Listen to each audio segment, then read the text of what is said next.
How to apply animations to all slides in PowerPoint. Hi everyone, I'm here to assist you today. Without any delay, let's jump right in. First, open PowerPoint, open your presentation, and then click on View at the top.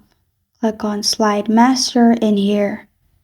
After you have clicked on Slide Master, simply select the area you want to apply animation to.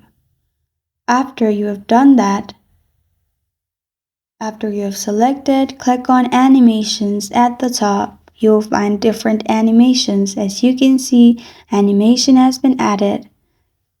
After that, you can click on View and turn off Slide Master. And this is how to apply animations to all slides in PowerPoint.